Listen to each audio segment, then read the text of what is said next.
All right, a very good morning and welcome to this edition of Morning Cafe. My name is Freddie Ndimuli. It is only the 95th day of this year, according to the Gregorian calendar, and it's only 271 days to go. So it means we could start a countdown to... We should. Nah, it's a bit too early. Karibu sana, how hot is the coffee where you are?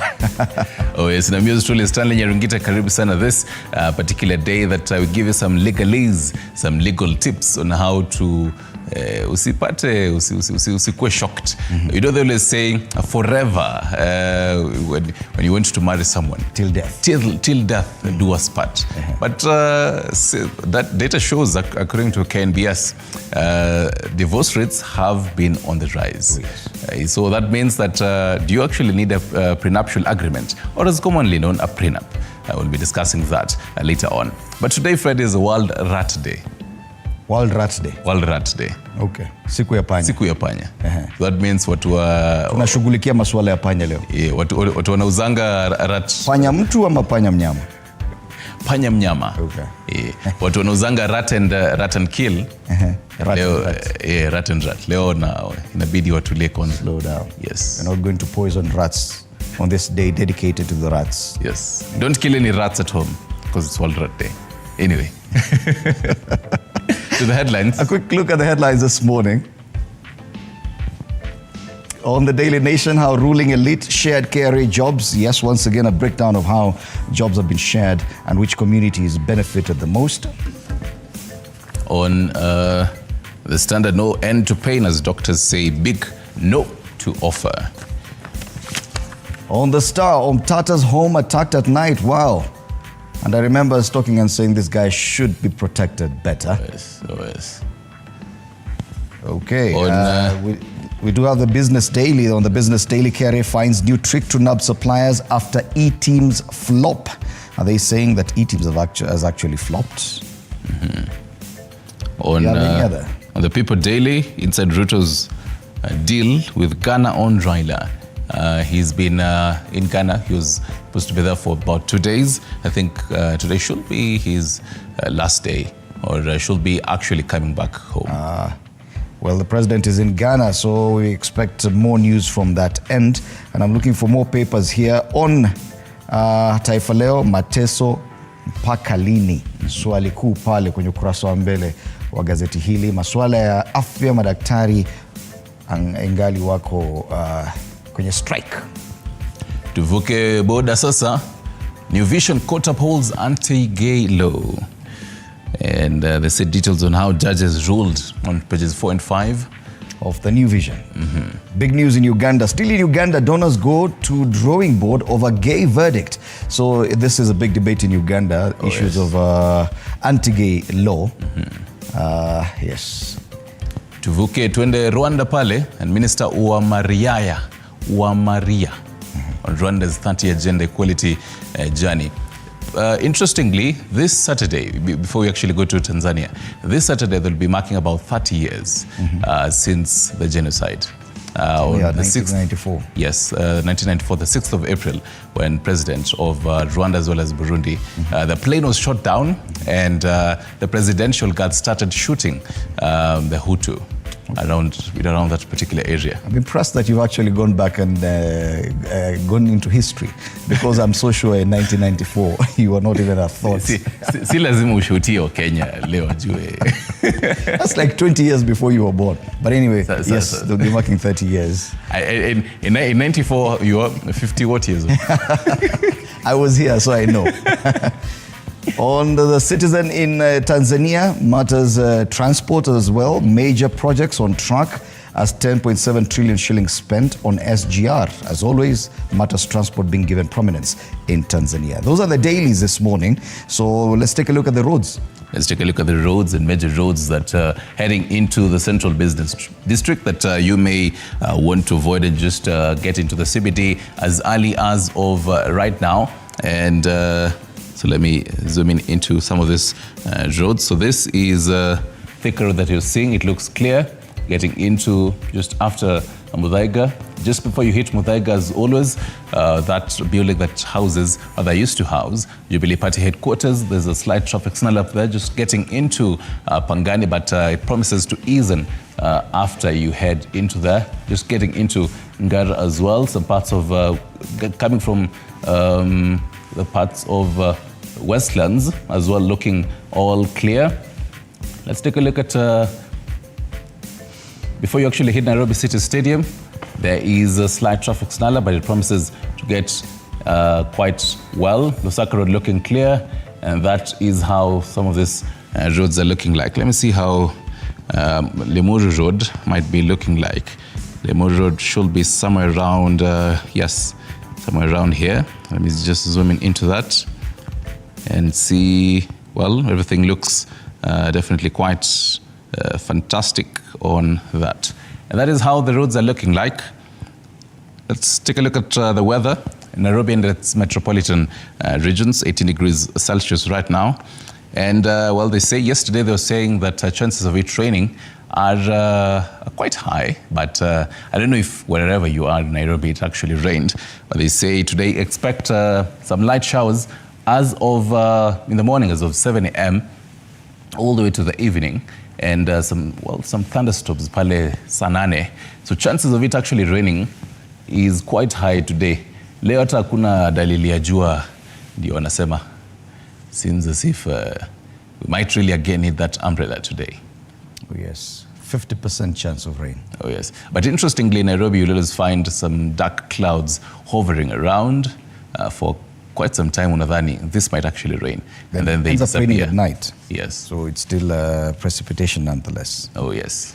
All right. Before we cross over to getting into the dailies, our question of the day for you, viewer, is: do you support the proposal by Embakasi East Member of Parliament Babu Owino to impeach Health Cabinet Secretary Susan Nakumicha? Do you support that particular proposal by Embakasi East Member of Parliament Babu Owino? You can call in live 0795-045861. Give us your feedback on the same. Let's text us 22047 is our SMS number, at TV47KE, that is on Facebook. Fred, I can take a look at a quick explainer on the same, on what it just really means on this particular proposal. So if at least 1/3 of the members of the National Assembly support a motion to remove a CS, so the Assembly shall appoint a select committee comprising 11 of its members to investigate the matter. So that is what we might expect to see on the same. So this select committee shall within 10 days report to the Assembly whether its findings, allegations against the CS to be substantiated. And the Embakasi East has raised 2 issues, much as gross violation on the same. So the CS has the right to appear, to be represented before the select committee during its investigations. So if the select committee reports that its findings, the allegations, unsubstantiated, no further proceedings shall occur, or substantiated, the National Assembly shall do 2 things. So first off, afford the Cabinet Secretary an opportunity to be heard and vote on whether to approve the resolution during the dismissal of this particular Cabinet Secretary, and in this case, Cabinet Secretary of Health, Susan Nakumicha. So if a majority of the members of the National Assembly support a resolution, the President to dismiss a Cabinet Secretary, the Speaker of the National Assembly, that is Moses Wetangula, we might see him promptly deliver the resolution to the President, and possibility of the President dismissing this Cabinet Secretary. So the Cabinet Secretary remains in office if the allegations against her, now in this case, Cabinet Secretary of Health, Susan Nakumicha, are unsubstantiated. That is just what you might expect on the same. But then, back at home, wherever you're watching us from, you can give us your feedback on the same. Let me take a look at 6 key things to take a look at on our diary for you as we flip it with you. So first off, we do start with the state of Nairobi County, 047. And well, the man who always says, lazima iwak, Nairobi County Governor Sakaja Arthur Johnson will today be delivering the State of the County address at the County Assembly chambers in the noon at around 2 p.m. So his State of Address is expected to encompass the county's revenue collection so far, much as state of the security in the county, as well as the school feeding program. He's been talking about this during his campaign threads, and all this time we've been seeing him championing on the same, so might really be publicized on that. From the county, let's go to the country, and government spokesperson Isaac Mwaura will be addressing the media this morning on matters of national importance, quote unquote, but just to try and deduce what that might be. So Kenyans are really eagerly awaiting the government's take on the fake fertilizer saga, and just a clear message from it, as well as the health crisis, as much as the government had given a big go forward and just said, this is how we're going to resolve it. But then still the doctors are saying, no, we will not be cowed. So we wait to see what the government spokesperson might say on that. Moving on to the next page, matters still on the whole strike. So services in a number of hospitals across the country are expected to be paralyzed today, with the chair of the KMPDU insisting that the strike is still on and that doctors will not go to work. So not only the KMPDU, but as well as other unions, including the lab unions, as well as the clinicians. Let's cross over to the next page. Matters health still. So Acting Director General of Health, Dr. Patrick Amoth, will today be the lead speaker in a meeting to discuss the tools for integrated management of childhood illness project.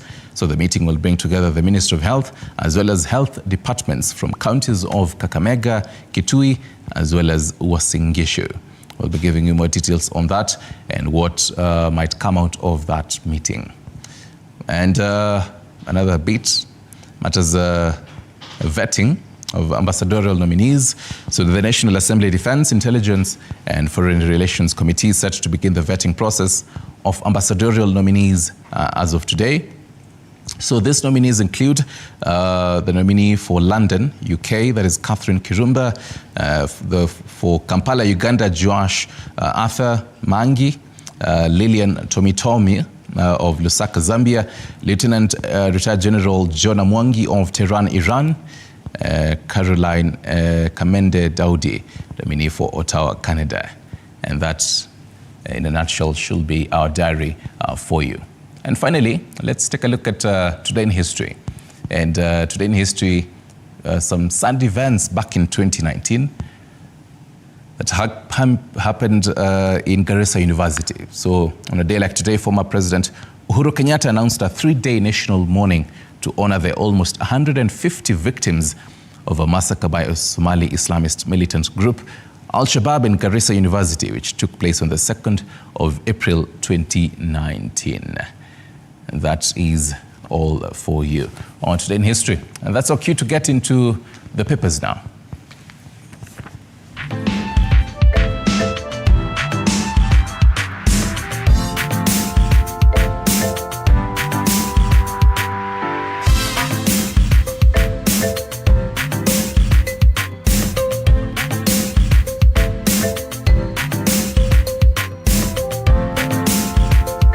Right, straight to the dailies this morning, and we start off with the Standard. No end to pain as doctors say big no to offer. The doctors are digging in. Kenyans brace for more suffering after doctors and authorities fail to agree a day after state concessions shone a ray of hope on ending strike. Yesterday, government warned some of the demands are unattainable, and the story is covered on pages 4, 5, and 6. And that's just how big the story is.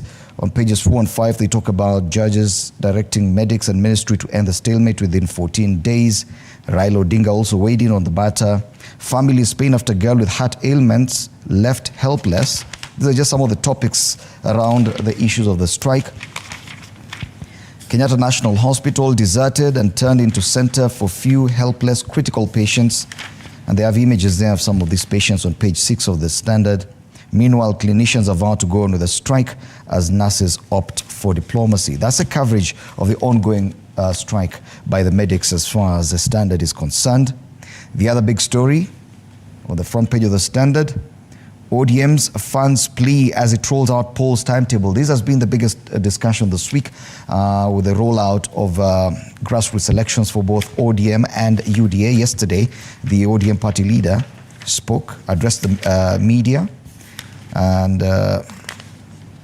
castigated the government for failing to disburse the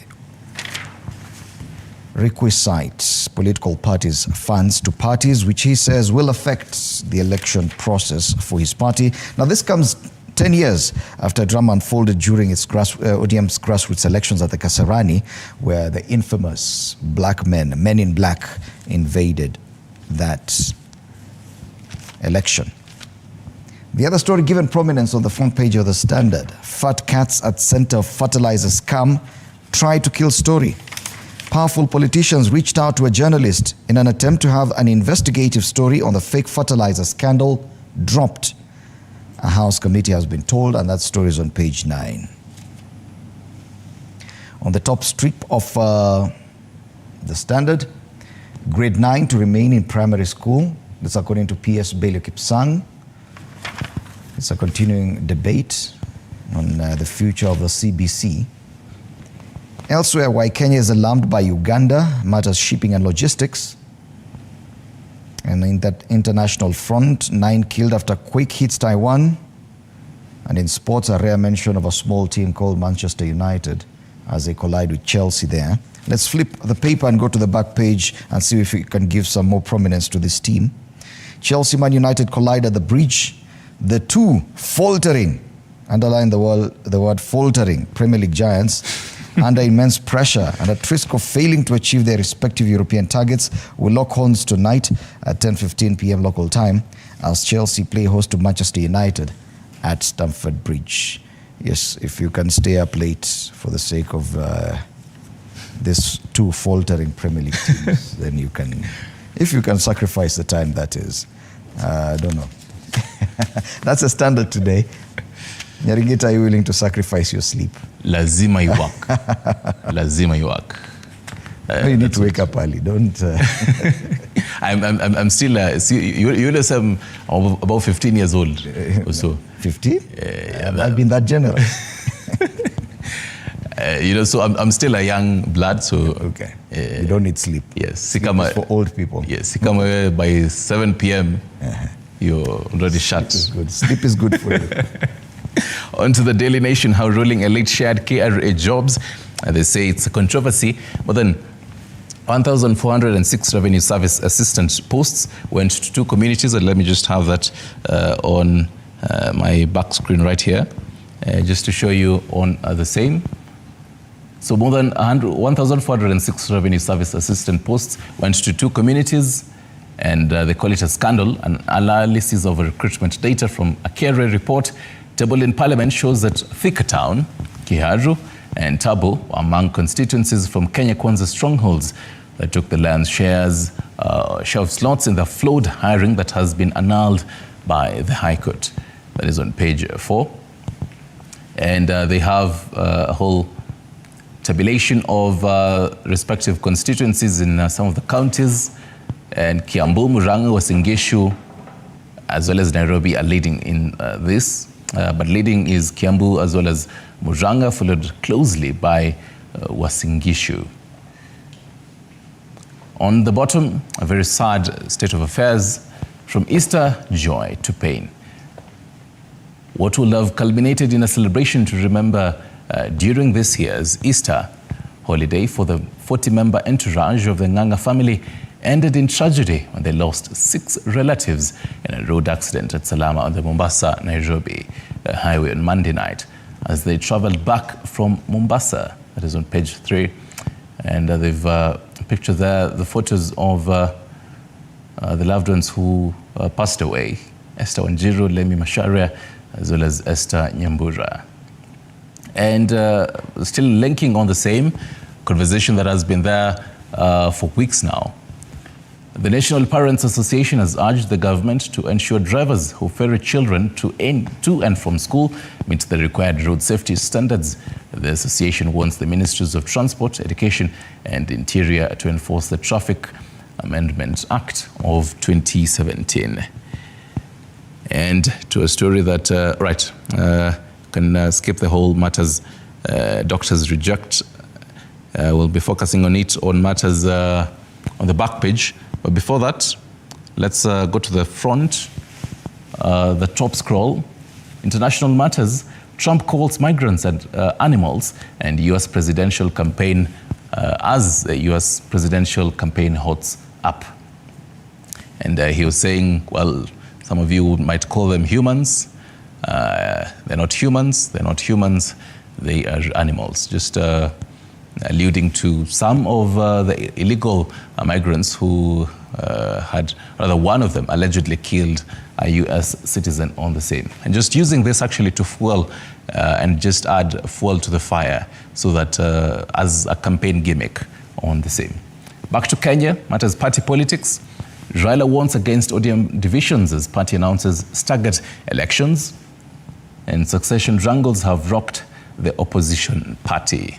Let's go over to the back page of Daily Nation and take a look at the health matters. So first off, MP files motion seeking Nakumicha's removal. So as I was alluding to earlier, the two grounds on which Babu Owino, Member of Parliament for Embakasi East, is seeking to remove Health CS, a gross violation of the Constitution, as well as incompetence. And still on matters health, doctors stay defiant, term states offer contemptuous. And the court maintains that the strike notice by the doctors' union remains suspended. And so according to Davjia Teller, you cannot purport to have released 2.4 billion cash shillings for the intern doctors, yet you have reduced the salaries by 91%. And actually, according to the Chief of Staff, Koskei, some 2 days ago, he had said that today eligible intern students should pick their posting letters from the offices of the Ministry of Health. So again, we wait to see if that actually will happen, or if some of them might go, if that might be seen as defiant from their union leaders. But that in a nutshell is the Daily Nation for you. Alright, tuangazie gazeti la Taifa Leo. Masuala ya afya pia yamepewa kipaumbele pale. Wanauliza swali, mateso mpaka lini? Madaktari wakaa ngumu na kupuuza amri ya mahakama ya leba ya kuwataka wasitishe mgomo kwa siku 14. Sasa Wakenya wataendelea kuteseka kwa muda huo usiojulikana, huku madaktari wakishikilia msimamo wao mkali wa kuendelea na mgomo licha ya serikali kuahidi kutimiza baadhi ya matakwa yao. Habari kamili kwenye ukurasa wa pili wa Taifa Leo. Masuala ya afya pale. Vidokezo zaidi kwenye ukurasa wa mbele pale chini. ODM yataka mkuu KRA kufurushwa. Hii ni baada ya kuteuliwa mwenyekiti wa bodi ya kitaifa ya uchaguzi wa UDA. Kwingineko, waliouziwa mbolea feki wajitokeza. Wakulima walionunua mbolea gushi kutoka NCPB waandikisha taarifa kwa polisi. Na habari zaidi, Faye ateua Sonko waziri mkuu, lakini si yule Sonko hapa Kenya. Punde baada ya uteuzi, Sonko apendekeza majina ya wanaofaa kuteuliwa mawaziri. Huyu jamaa anaitwa Ousmane Sonko, ni wa kule Senegal. Na ni jamaa aliyejaribu kukuwa rais wa nchi hiyo kwa muda, lakini hakuweza kwa sababu ya tofauti fulani na masuala kutini, kesi kutini. Lakini sasa yeye ndio alikuwa nyuma ya huyu jamaa ambaye ameteuliwa kuwa rais wa sasa. Na sasa yeye ni waziri mkuu. Faye ateua Sonko. Pale juu kwenye ukurasa wa mbele wa Taifa Leo, Mackenzie apata pigo kizimbani. Ombi la kutaka kuhamishwa hadi gereza la Malindi la kataliwa. Na katika masuala ya spoti, Tottenham wakosa 4 bora ligi kuu. Sare ya 1-1 dhidi ya West Ham imevuruga juhudi za Hotspur. But how did your game go yesterday? Oh yes, we beat Luton Town 2-0.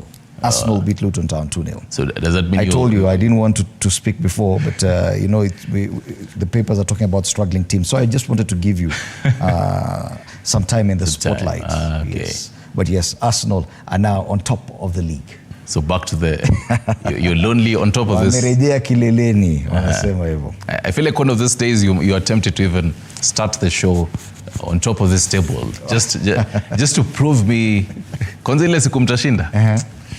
At least I'll see dust. Good things. I'll see dust. Siku ambayo tutashinda. Hizo ndizo habari zilizopewa kipaumbele kwenye ukurasa wa mbele wa Taifa Leo. Right, let's go over to People Daily. And they take you all the way to Ghana and say inside Ruto's deal with Ghana on Raila. And the presidents of Kenya, President William Ruto, as well as Ghana, Nana Akufo-Addo, there. They say give and take. Accra to back Nairobi for Africa Union job.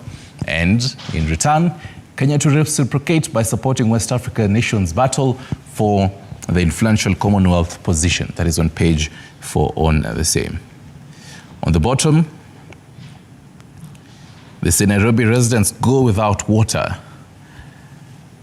even despite the fact that Kenya Department says it's about to be a rainy season all the way to June. Some interesting bits on how to actually harvest water, the rainwater, if ile ya kanjo imeshindikana. To the top scroll, first off, why Ugandan and Somali migrants troop to Kenya. And I have a huge feeling that this picture was taken in somewhere in Isili. Really, it just looks like the Isili environment. But at the very top scroll, senators start opening lid on fake fertilizer scandal. That is on page 7, which happened yesterday. They had an interview and just trying to probe with the African Uncensored John Alenamo on the same. Just saying, well, some top politicians from the past regime as well as this one might really be involved in this fake fertilizer saga. But that in a nutshell is this People Daily. We'll be getting back to it on page 10 of the same later on. Let's focus now on the Business Daily. On the Business Daily, KRA finds new trick to nab suppliers after e-teams flop. Taxman tests buyer-initiated and reverse invoicing. This is a new system of ensuring that suppliers actually pay tax and they get records for it. Buyers to generate invoices on behalf of small traders. So the Kenya Revenue Authority is rolling out this new plan to get kiosk owners and small-scale suppliers to file electronic invoices after the taxman's attempt to rope a critical mass of micro, what they call MSMEs, into the tax dragnet through the e-teams flopped. The new system, known as buyer-initiated and reverse invoicing, will allow small businesses experiencing challenges with filing invoices to ask buyers of their products and services to generate the invoices instead. So yes, just flipping the plan. So either way utapatikana tu. But I'm curious what lessons did, because the e-teams were supposed to, the deadline was last month. I think the whole thing just the last day of last month. It didn't work as well as they expected, so they had to come up with a plan B. I remember the challenges they faced in Mount Kenya region especially. I'm curious the kind of lessons they learned from e-teams, if they're going to actually, if this is actually going to work. Oh yes. Elsewhere, single account nightmare for banks as state starts audit. More highlights on the ticker. KWS puts up 13 tourist camps for lease in Revenue Drive.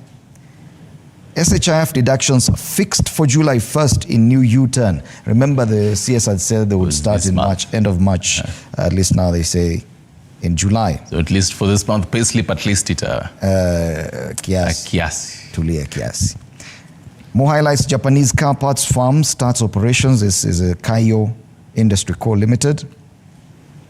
And prices of imported used cars to drop on strong shilling. So if you're planning to buy a car or importing one, probably this is the best time to do so. That's the Business Daily today.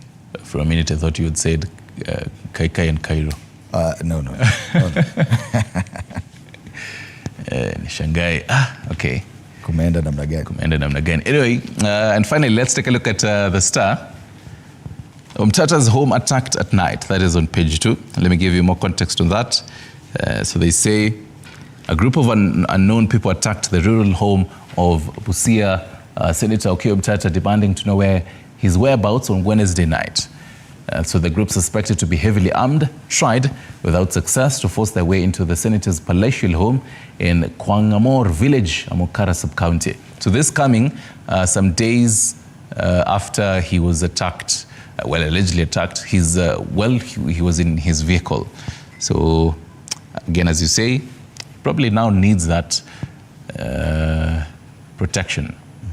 Yes. I remember some time back when he was really vocal about the affordable housing bill and just calling out the president on matters, the whole tiff between the judiciary as well as the executive.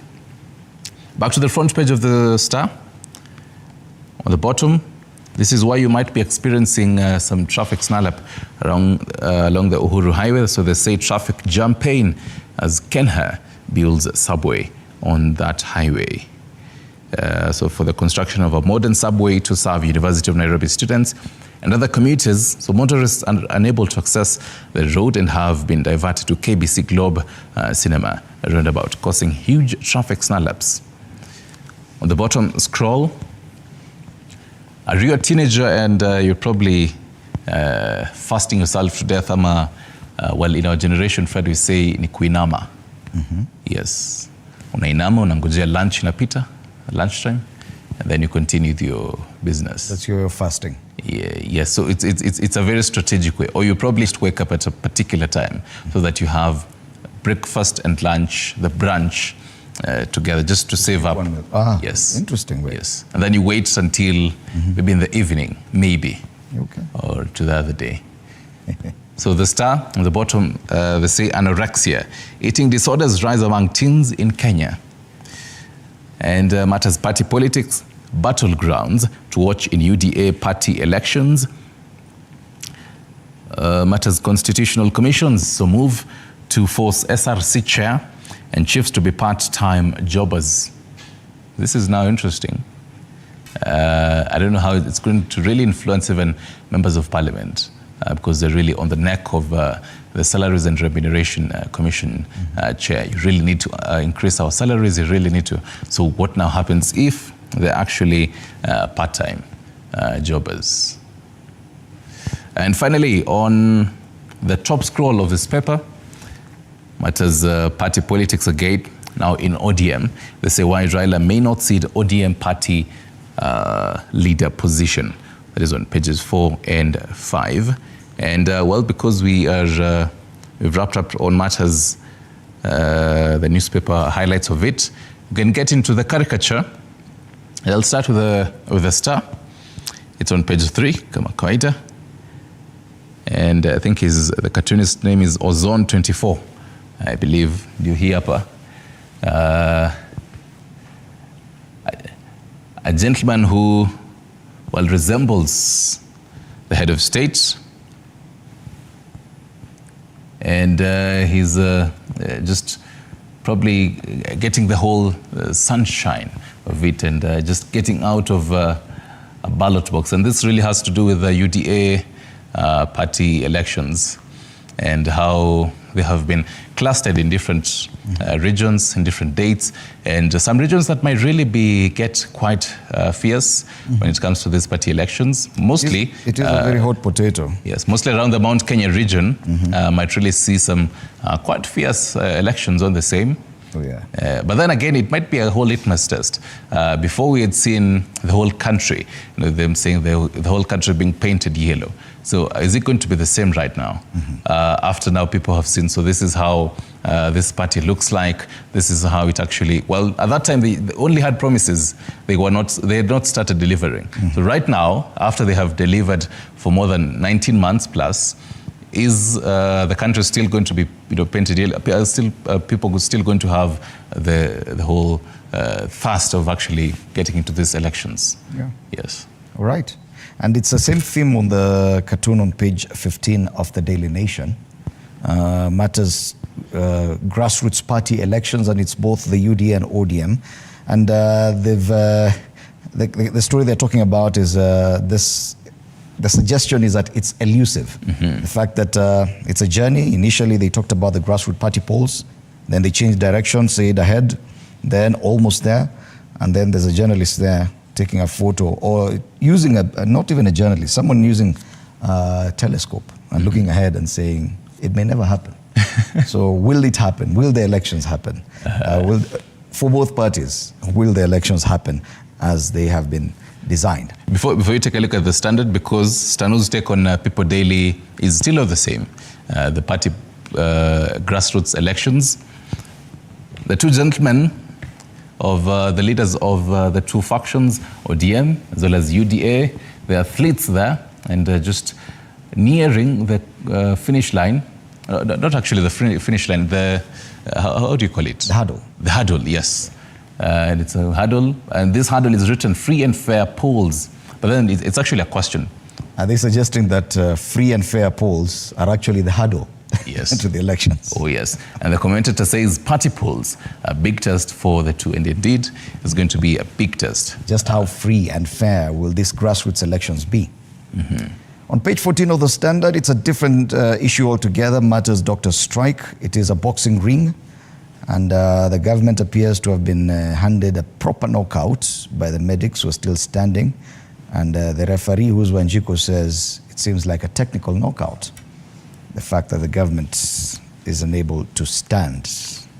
Those are the cartoons this morning. Matters party polls getting a lot of prominence.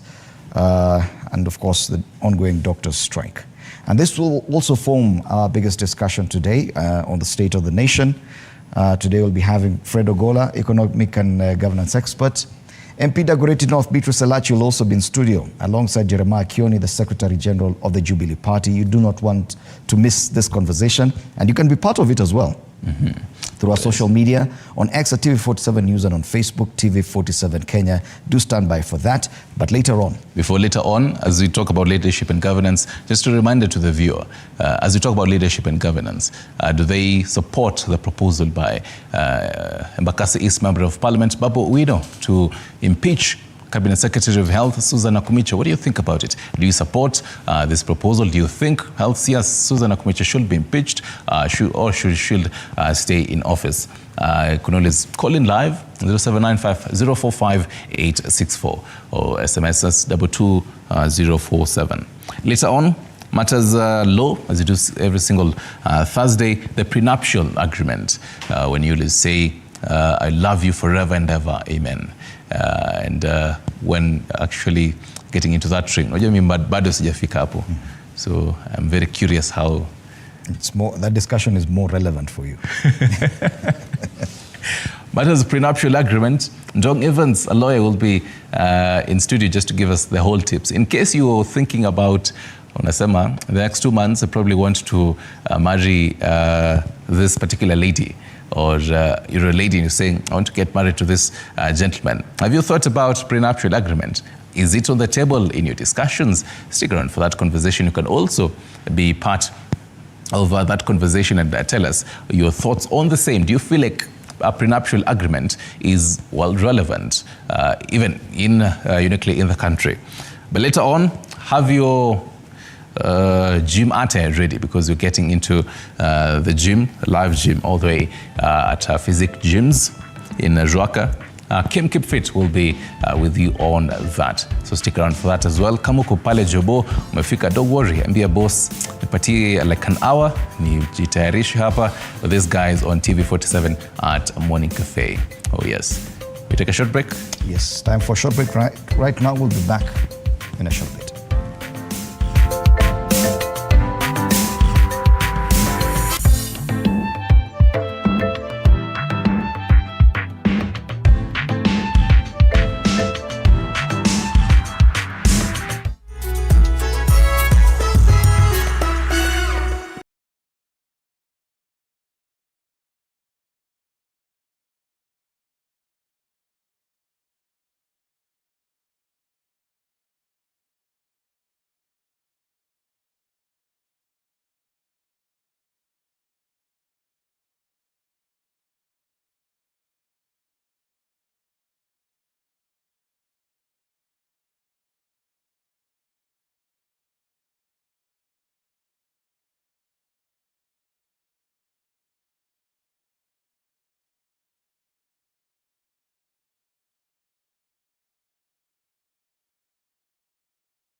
Updates now. The strike is still on. This is according to the Kenya Medical Practitioners, Pharmacists and Dentists Union, KMPDU, which maintains that the government is yet to meet their demands listed in the 2017 CBA. And as Elizabeth Atieno now reports, soon a motion will be tabled before Parliament to impeach Health CS Susan Nakumicha for failing to stop the strike, which has entered its third week.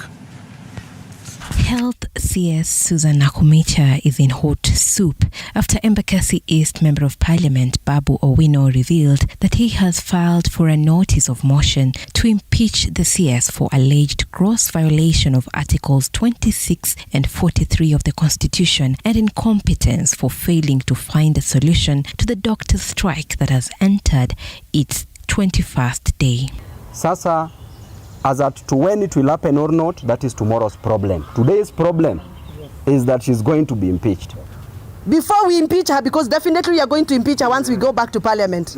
Even if we are going to be 10 of us, we are going to impeach her.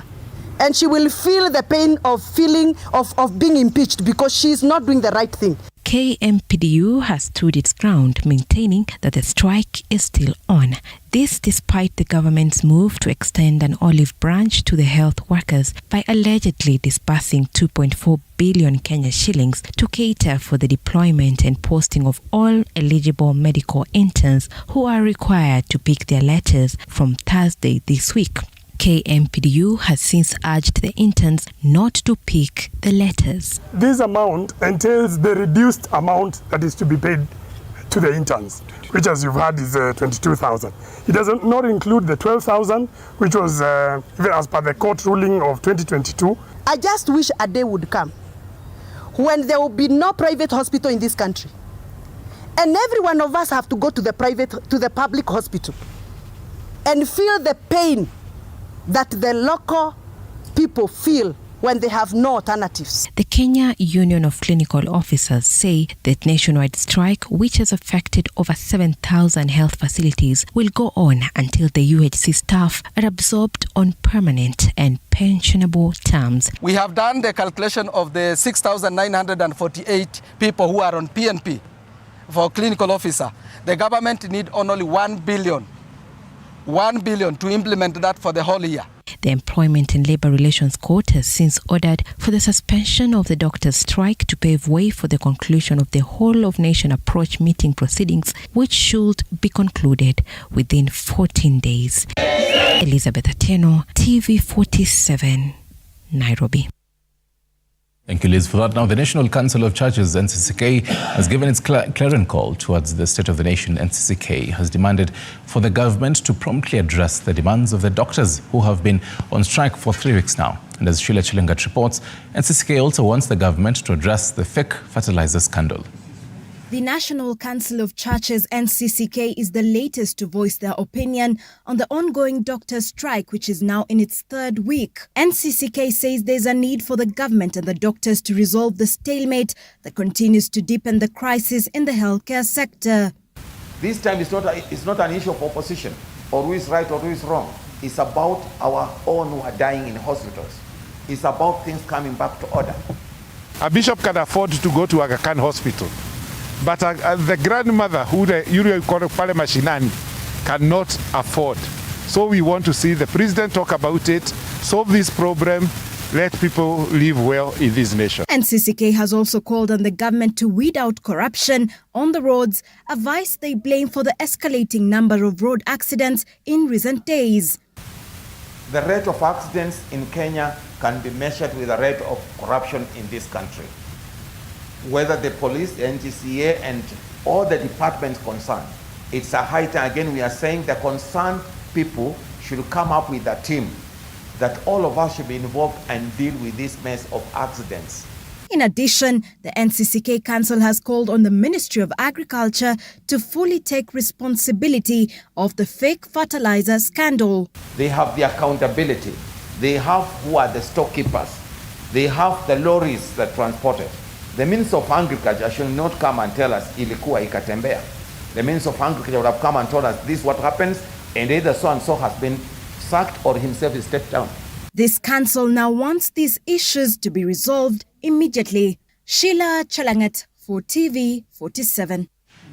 More on the health crisis. Kenya's healthcare system remains in turmoil as doctors continue their strike for the third consecutive week, despite government efforts to resolve the crisis. So with tensions escalating and healthcare services paralyzed, both sides face mounting pressure to find common ground and restore essential medical care to Kenyans. And Odida tells us more on the intrigues of the doctor strike. We've analyzed and realized that we've been having challenges since 2017 because of the figures that were signed. 206,000 per intern is unsustainable. It is impossible. As the doctor strike enters its third week, the tension between healthcare professionals and the government shows no signs of ease. The conflict, evident in the absence of medical practitioners in hospital wards, has intensified the already tense situation in Kenya's healthcare system. On April 2nd, the head of public service, Felix Koskei, appealed to the Kenya Medical Practitioners, Pharmacists and Dentists Union KMPDU to end the strike, claiming that the government has made efforts to address their complaints. Koskei announced the allocation of 2.4 billion Kenyan shillings to facilitate the recruitment of medical graduates from the 2023-2024 cohort, a move aimed at addressing one of the main reasons for the strike. In any case, as government, as a responsible government, we have gone ahead to look at the 19 issues and see the ones that we can do without necessarily sitting down and negotiating.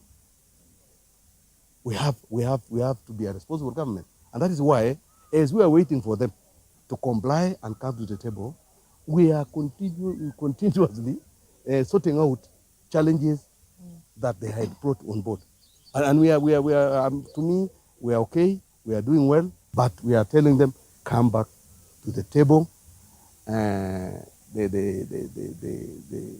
strike was stayed, resume work, and then come we discuss and we clear, because we are intentional on this. However, the KMPDU remained firm, rejecting the government's proposals and claiming dissatisfaction with the government's failure to fully implement the 2017 CBA. The opposition party, led by Raila Odinga's ODM, has also expressed concern about the government's handling of the issue. ODM Secretary General Edwin Sifuna criticized what he terms as the government's inadequate response and called for swift action, further emphasizing the implementation of the 2021 court decision that calls for pay of basic salary arrears in accordance with the 2017-2022 CBA. We see an equally pedestrian and dismissive approach to the doctor's strike and its impact on ordinary Kenyans.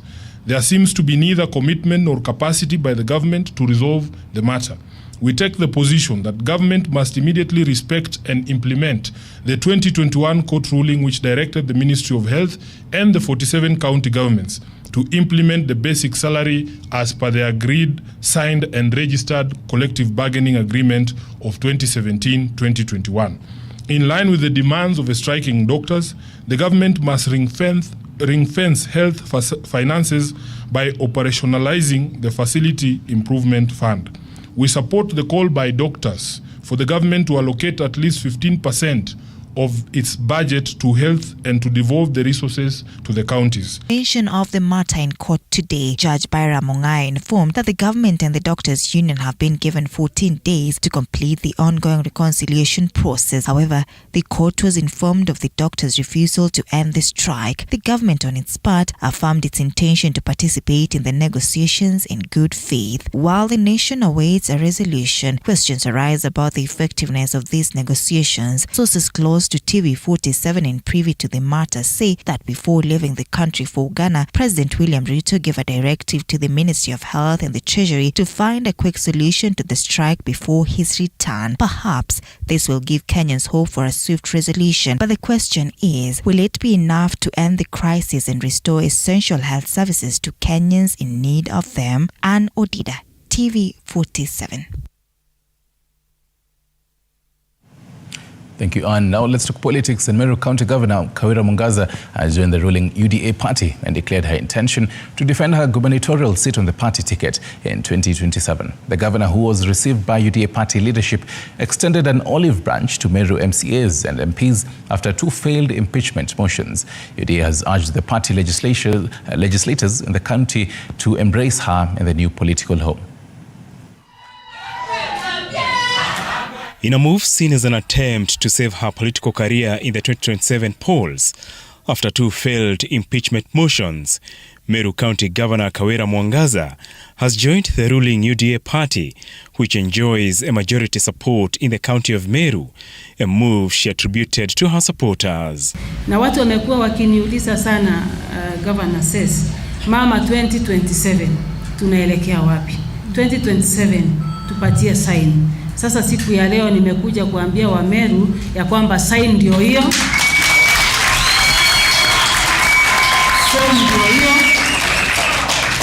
Chama ni UDA. Kwa hivyo sio siri tena. There is nothing to hide about it. 2027 mimi ni candidate wa UDA. The announcement coming weeks before the UDA polls came after months of prodding by President William Ruto to get the governor join the ruling party. The president and his deputy Rigathi Gachagua were forced to intervene several times in Meru County's red-hot political atmosphere politics, which at one point threatened to scupper Governor Mwangaza's term. We have the blessings of our party leader and our deputy party leader in welcoming Governor Kawira to the UDA party. Governor Kawira has shown interest in vying on the UDA tickets come 2027.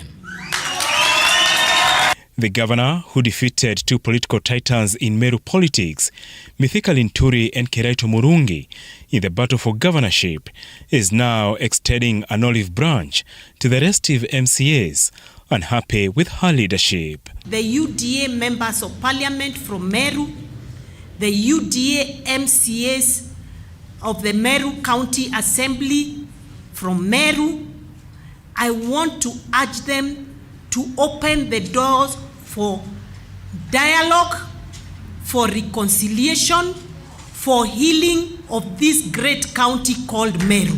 Vita itasaidia. Mimi nimefungua milango na mlango wangu na kusema ya kwamba njoni tusemesane, tufanye kazi kwa pamoja, tuinue Meru yetu, tupeleke Meru mbele. Section 14(5) of the Political Parties Act declares an elected leader to have resigned from his or her previous party if she publicly advocates for ideologies or interests of another party. A position enforced by Section 103 of the Constitution. Governor Mwangaza ran for office as an independent candidate. Apol Kamau, TV47. Right, spot on, Apollo Kamau. Thank you for that. More context of this comes up on leadership and governance with Fred Ndimuli. The panel is right here with us. Peter Great North, Beatrice Elachi, karibu sana. I hope your morning is fantastic as you peruse the papers, as well as governance expert, Professor Fred Ogola, karibu sana. And we're definitely expecting Jeremiah Kioni, Jubilee Secretary General, on that. Remember, a question for you, even as Fred Ndimuli comes in. The question of the day: do you support the proposal by a Member of Parliament, Babu Owino, to impeach Health Cabinet Secretary Susan Akumicha? Quite a number of your feedback streaming in on Facebook. Just to take a look at 2 of them as we take a short break. Evans Ngota says yes, she was to be impeached as early as yesterday. And Lalpat says, for what? Tell him to impeach Ruto, not Nakumicha. President is the one who can solve this issue. And those are just your comments. You can always talk to us. You can always call in live 0795 045 864. Tunane Sambili as we talk about prenuptial agreement. Meanwhile, we'll take a short break. Fred Ndimuli will be with you.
TV47. My name is Fred Indimuli. Karibu sana. It's time for us to take a look at the state of the nation. This morning we're privileged to have MP Dagoretti North, Beatrice Elachi. Karibu sana. Asante, good morning. Good morning. And next to Beatrice Elachi, we have Professor Fred Ogola, economic and governance expert. It is a pleasure to have you in studio this morning. Karibu sana. Asante sana, Fred. Now, a look at the dailies this morning. Varying headlines, how ruling elite shared carry jobs. That's the front page of the big headline on the front page of the Daily Nation. No end to pain as doctors say big no to offer. That's the front page of the Standard. Okay, fine, forget about matters business, but mateso mpaka lini? Swali kuu pale kwenye ukurasa wa mbele wa Taifa Leo. Omtata's home attacked at night. That's a Star this morning. And on the People Daily, inside Ruto's deal with Ghana on Raila. Now, totally varying headlines, but there seems to be some convergence in some of the highlights. And one of them is on the ongoing elections and probably a mention of the doctor's strike. So on the front page of the Daily Nation, Raila warns against ODM divisions. The party announces staggered elections. And succession wrangles have rocked the opposition party. On the Standard, ODM's fans plea as it rolls out polls timetable. And if you look at the cartoons today, they make mention of this, meaning it is what is in the consciousness of most of these cartoonists and opinion shapers. On the page 15 of the Daily Nation, they talk about the elusiveness of this planned elections. Even the UD has been struggling since last year to hold the elections this time round. The question is, will they happen? Yeah. And I think it's the same with the People Daily and the Star as well. And probably let's start from that angle. The planned grassroots elections by the two biggest parliamentary parties, that's the UDA and the ODM. There appears to be so many challenges. And a lot of skepticism. Yes. A lot of fears. And if you host, I talked to a number of elected leaders, and no one wants to declare whether they're running for any national position at this time. And it's more or less a wait and see. So let's start with you, Madam Elachi. What is your feeling about the planned grassroots elections, even the timing of it? For ODM, you are a member of ODM party. Oh, yes. Let me speak for Dagoretti North. I think we've had members going around doing registration. All they need to know that you just have to start that election at the polling center. So everyone should prepare, go and look for people. Prepare now yourself, look for people who will support you so that you win starting from the polling center. If that is elections, we are going to do. And so we should not say elections and then we start finding ourselves again moving in the wrong direction where people will feel disgruntled with us. So are you confident about the process so far? Because I know even, not just in ODM, even in UDA, everyone is a bit skeptical.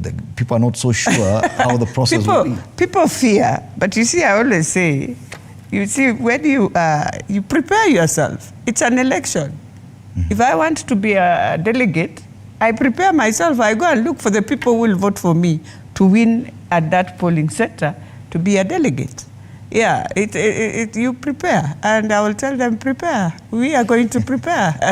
As women, I always say, this is the time you go back and sit. Elections is not just about you bring. You plan it. And there's no small election or big. An election is an election. So if the party is ready, plan it well. So that, and I believe when His Excellency says staggering, it's so that every county can plan themselves well, so that you don't come and complain after. And then the other thing we should agree, if we are now going to the elections, we have to take people through the law, so that when you are youth, you are youth. Mm-hmm. You are between the age of 35 coming down. Okay. Don't come and tell me you are youth beyond 35. Then when you want the Women League, you know what you need to do. If I want to have a seat at the county, I know I have to start at my polling center within Kileleshwa as I move up. Listening to you, you seem to suggest that there's so many issues that are yet to be ironed out. Oh yes, you have to give them, and you must sensitize people. Not just the small teams that we've been having. You go back to the ground. It's an election of ODM members. Do you feel that that party is ready, ODM party is ready for elections at this time? Or probably you need more time? Well, for me, let me say this. If you know, we have been doing registration. You must go back to the registrar of political parties to confirm that these are real your members. And because we were just registering people, and some of them maybe might be in other political parties, but you won't know. You've just registered. It has to go so that this person, if he or she really wants to be in ODM, must sign the forms of removing her from this or this party. So it's a process, and I'm hoping the Secretariat is cleaning that for us so that we have now a clean register. Okay. So when I see, is it end of the month? I am yes, hoping from the 27th, and that is just for about 9 counties first. The rest will, the dates will be issued later. That's okay. Yes. So you clean the register. If there are the 9 counties, and where we know it's base of ODM, it's strong, then you have a good register to start with. But for now, none of this is ready. I don't want to say none, because SG, I think, is clear. And the good thing with SG is hands-on. One thing he advised me, because I remember we had a few issues in Dagoretti North, he advised me and said, you cannot remove any delegate. Whether the delegate was, I don't know which side or which side, there are still delegates in the register of the party. Okay. The only time now you can be able to remove those delegates where you feel, oh, you did not support, or you did not do this, all these things people talk about, is now when you are going to that elections. That one he advised me properly. So I understood. And so when they say elections, it means all seats are vacant. Okay. Even the ones for delegates are vacant. Now you must go back to push and get a new and become again a delegate. So I would, by the way, in terms of ODM, to be very honest, by the time we started doing recruitments and all that, and because everything is more online and it's a digital platform where anywhere you can just see and do, they have a clean register. They can do their elections if they want. It is now the counties, because you will need resources. And that's why I'm saying there's no election without resources. And yes, Raila Odinga has raised concern about it, or the front of the Standard must have for resources the disbursement of political party funds. Yeah. But Professor Ogola, away from the nitty-gritties of the election itself, just looking at Kenyans and our general involvement in political matters, many Kenyans have been reluctant to get into this political space for a very long time. Many Kenyans don't see the importance of political parties or the need to join a political party or to get involved in even grassroots elections. As a governance expert, do you see an opportunity for Kenyans to actually, because these parties enjoy funding from the taxpayers, and the role of the Kenyan has just been left to voting on general election day, and after that, nothing else. What would you advise Kenyans at this time, now that there is an opportunity to actually take part in grassroots elections for the 2 biggest political parties? First and foremost, Fred, we do not have anything like a political party in Kenya from understanding what a political party is.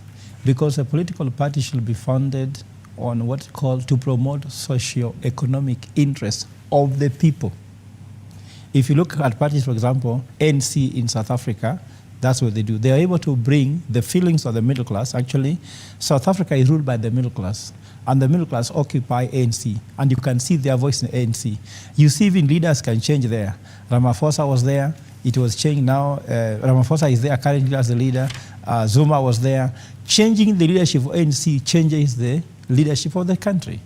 Here, what we have in Kenya, I would have what we would call fraternities or sororities. These are just people coming together for some fraternity thing, and you will see now regional plans and all those things. There's no ideology. So we do not have political parties as it stands now. And then it has made people be scared. Secondly, if you look at the leaders in these political parties, you cannot see people who are highly qualified even to run them. Why? Because have you heard this quote that politics is dirty? When you say politics is dirty, who came with the quote? The quote came from politicians who told professionals that politics is dirty so that they stay away from it. Like now, when I joined politics, people told me, Professor, stay away from politics. It will oil you, it will muddle you. So we don't want people who are qualified to be in political parties. So how can you run political parties professionally if you just want goons to run it? So for you to become chair of Nairobi ODM, you must have goodness in you. Mark my words. For you, Mheshimiwa Indagoreti, the person who becomes the leader of ODM Indagoreti must have some goodness. Goodness sells more than professionalism. So before you're professional, these political parties, you cannot even attract people who can run them well. Then they're being run just on goodness. So according to me, we want, first of all, to ask these political leaders, can you clean up these political parties where it is clear? Fred, do you know? But would leaving it to politicians to clean up the party work? Because my proposal or my suggestion is that more Kenyans should be involved in these same elections. And that's why, Fred, I would like to lead a party. I would like to lead a party where we professionalize, where it is clear how to become what. Do you know, Fred, it's clear on how you can become a news anchor here at TV47. Should you want to go to politics, is it clear how you can get a ticket for a party to run for any position? So if it's not clear, then it shows that there is no professionalism. So according to me, my solution was going to say this.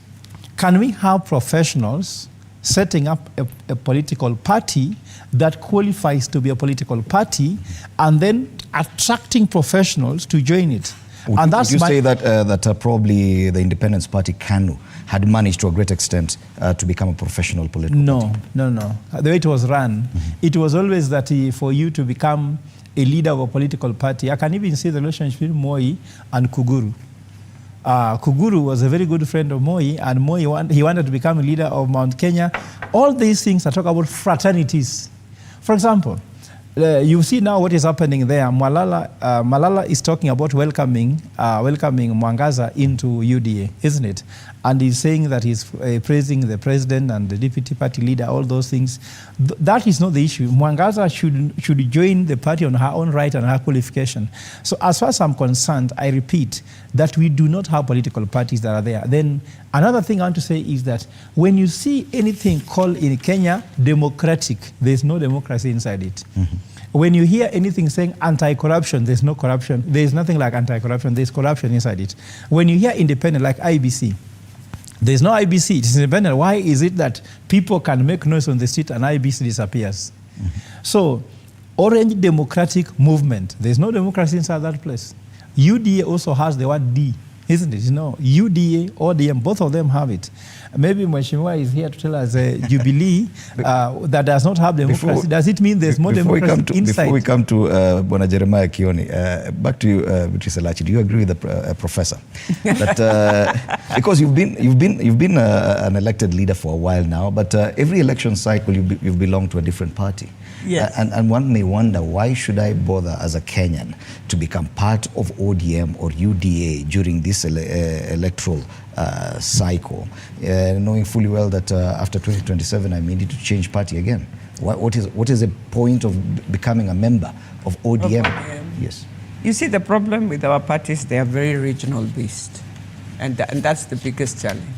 So even if you are a good leader, and you will want to come and convince people of one region who believe in this party, by the way, we need to ask them, in that regional, they have an ideology they believe in, by the way.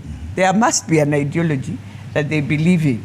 And so you can't say they don't have an ideology. They do have. That is why they decided tribal-based regional is their ideology. So, that's the biggest challenge in Kenya. So even if you want to try and tell me, oh, you will run away to this and this, you'll be a good leader, you will be left there because they believe in that ideology of having people who they embrace to be of their region. Then when I look at ODM, for the many years that it has been there, you find across board, there's an ideology they believe in.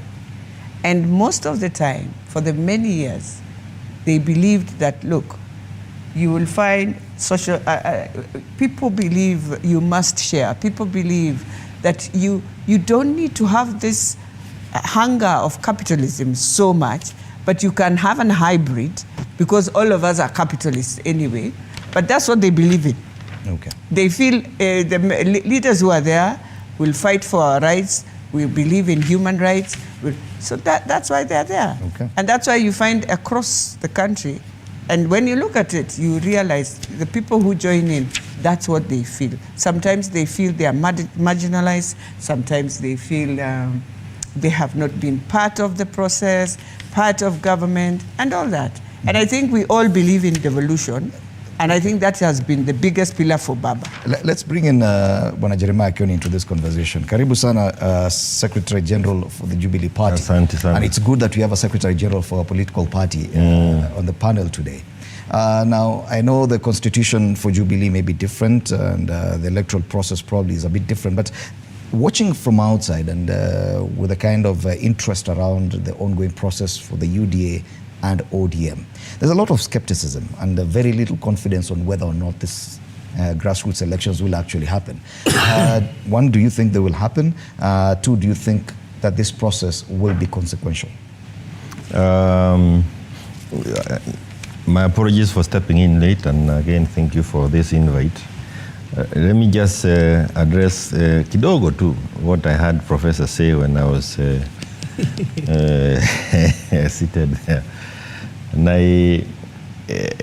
that's a debate I had with the former president, the late president, Mwai Kibaki, back in 1996, 1997. And I was asking him, how comes that DP is the one in charge of the city hall and we still are having a mess in terms of the management of the city?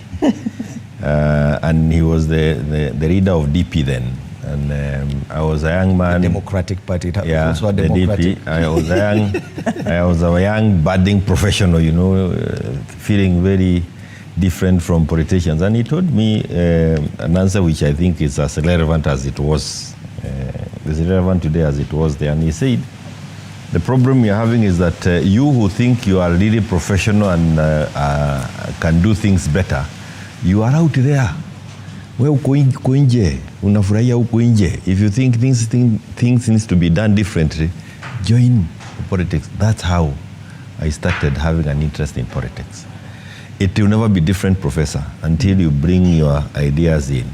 For as long as you're shouting from outside, we will remain the way we are. And I can tell you that you have a lot to play in making the feud better. You said something very interesting. Do you think you've changed?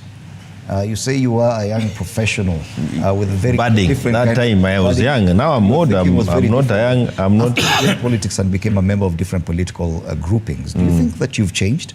I have remained the person I was before I joined politics. Okay.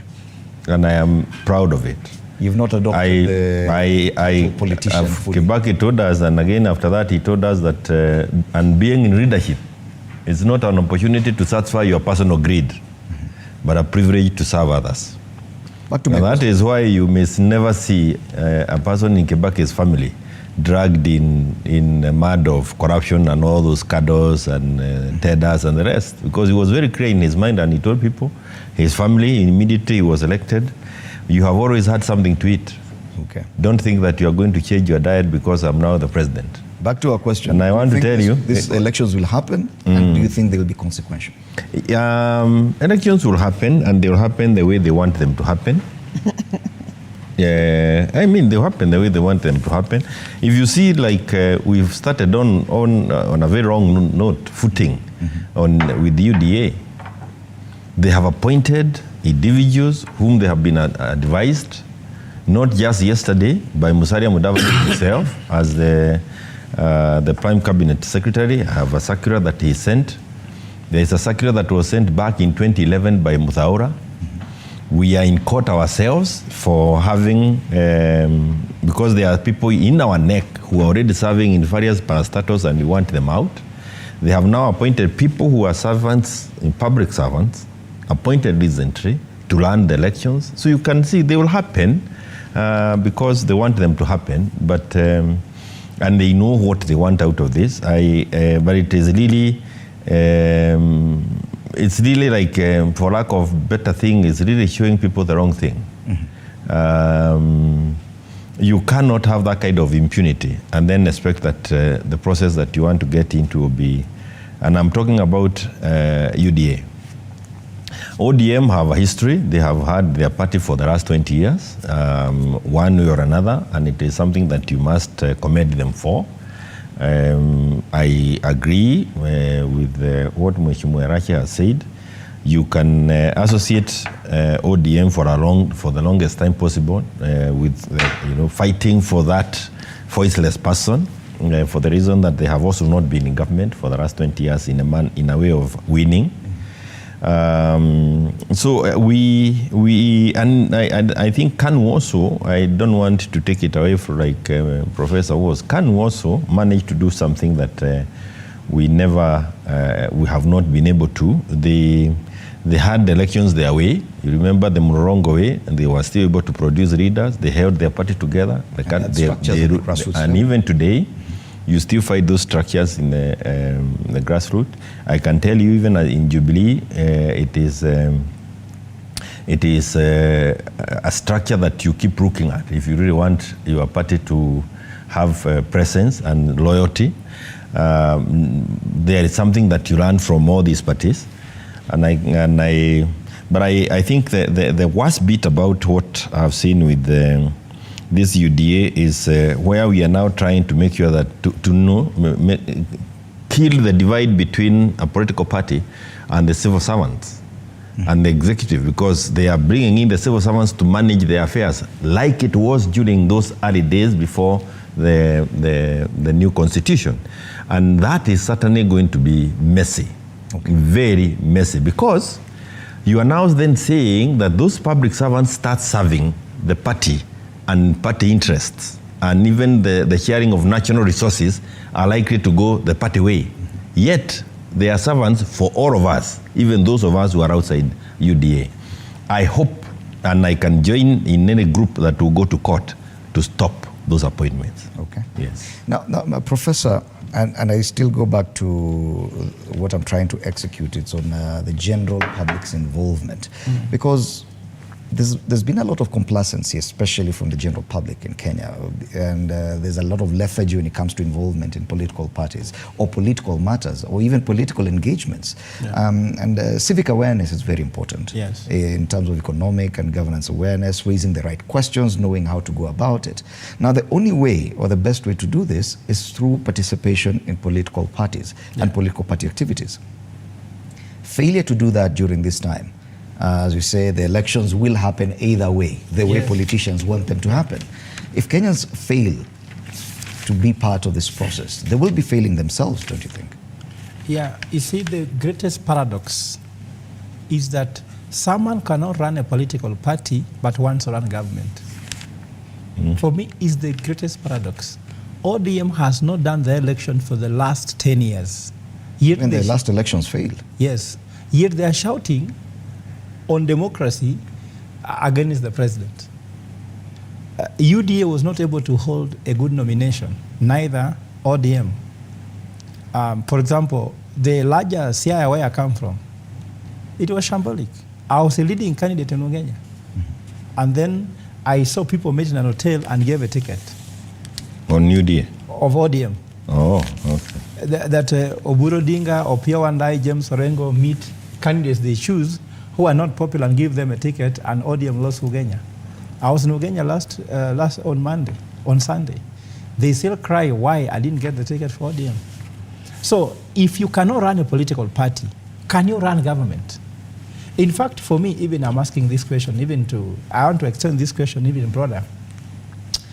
Someone cannot run KICC that they want to privatize it. Can they run government? If you cannot run the small things, even Jesus says, if you can't be trusted the small things, you can't be trusted a bigger thing. So that is the question I'm asking. And now, if we cannot open up the window, in fact, our slogan in our campaign is called Hewa Mpya, fresh air. Open up fresh air so that in the ODM. politics can breathe. Not in ODM, in politics, because we are coming as our own political party. Through a political party? Yes, a political party. An existing one or one that you hope to? I don't want to disclose because you know these guys. Not us, Prof. No, when I speak here, so if I even mention how that party looks like, where it is, you know what will happen. So it's not an existing political party as we speak? He doesn't want to say more. I don't want to say more because, you know, NIS, remember, you don't have membership on your... They are very near them. Investigated you. You know these things. I'll wake up tomorrow, that party will be having problems until the end of the day. It's a very good party where we are open up fresh window to tell a young person, you will find a home here. We will tell women. Like now, look at this front picture where Raila is. You see a woman in the periphery, a peripheral role. Amebeba bag mingi. Amebeba bag yake hapo. The men are there. Then the men have decided there's no youth here. Tell me a youthful face here. Junet. They are talking. No, youth. Junet is not youth. Junet has part 35. Let's not shit ourselves. Elachi said 35 and below, isn't it? Junet is, if not 50, above 50, or just about to reach 50, fifth floor, going upwards. When you reach fifth floor, you cannot come with anything new. These guys were born before internet. They were born before internet. We are talking about digital disruption. We are talking about technology. That's my question. Because the involvement of women, youth, and marginalized but even that should be happening right now during the grassroots election. But you see, Fred, I'm not even talking about the diversity based on demographics, but the diversity in thinking, competence in thinking. That's why ODM and the entire Azimio could not come up with professionals that could analyze within the Finance Act to help them put them to task. Okay. It's not just competence in terms of there's a woman. Fred, you can have women in the board, but are you ready to listen to a woman? Okay, let's you can have a youth in the board, but can you listen to a youth? Let's focus on the demographics for a while. According to me, what I'm trying to say is that we need new parties emerge that are founded on the basis of professionalism, basis of democracy, not just calling them. ANC has nothing like democracy. Yet we cannot ignore the two biggest parliamentary parties that exist currently. Because but they are ODM going to die. No, Fred, let me finish this point. Why even succession is a challenge in ODM is that what does ODM stand for? That you pass over.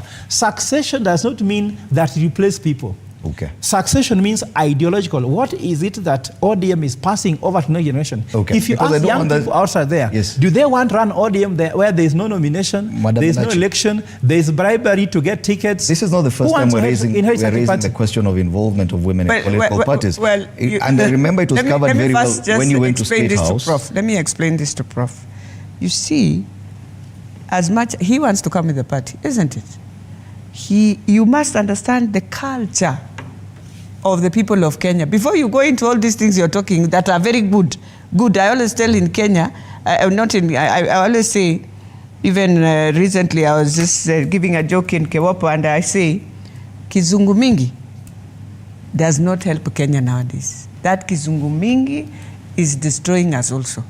Because we have forgotten to understand the culture that we have inculcated into our people for the many years they've been in these processes of political parties. You cannot change them the way you are thinking just immediately. No.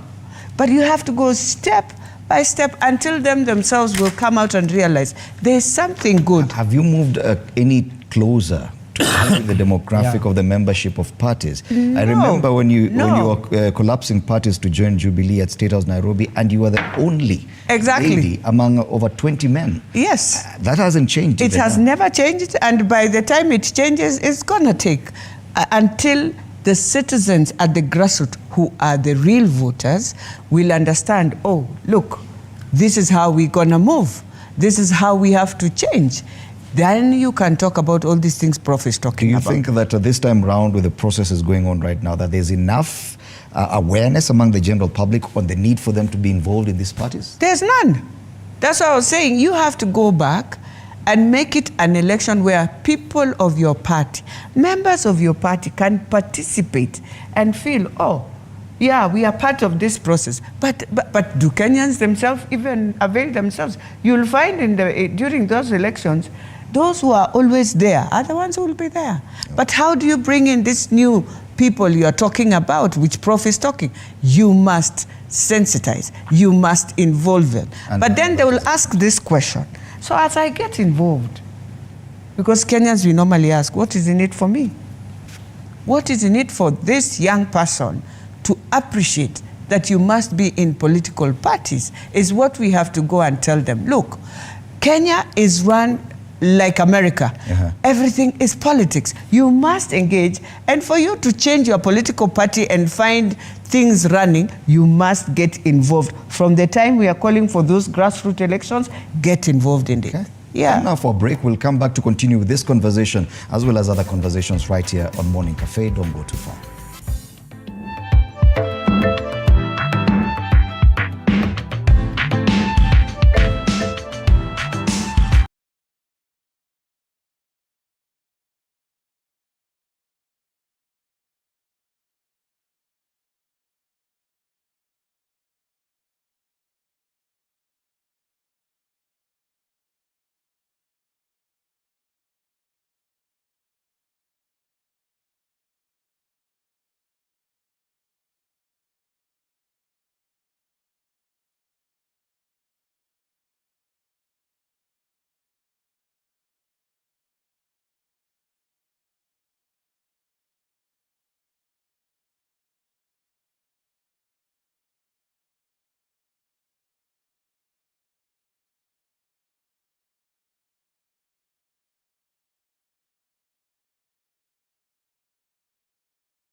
Watching Morning Cafe on TV 47 with me, Fred Indimuli. We continue with this conversation with MP for Dagoretti North, Beatrice Elachi, Professor Ogola, economic and governance expert, and Jeremiah Kioni, Secretary General, Jubilee. And we've been trying to examine this issue of grassroots elections for political parties and whether or not they're consequential and whether or not we should actually be having this process. It is a process that has not been seen in Kenya for a very long time.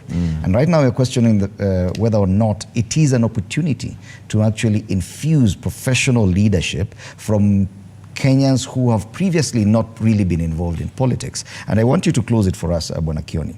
Is it possible, as an SG of a party, to get Kenyans interested in political engagements through such processes?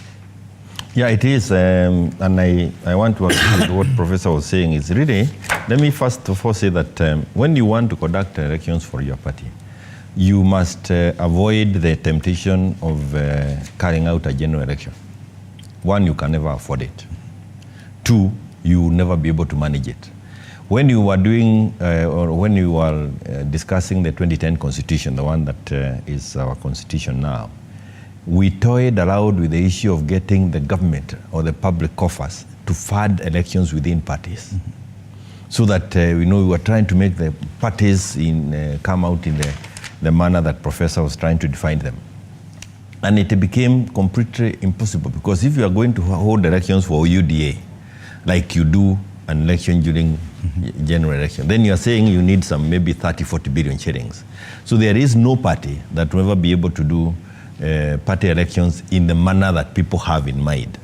And when you go out and compare yourselves with other democracies, and especially the Scandinavian countries, political parties have membership that is not in the nature of what we have in mind.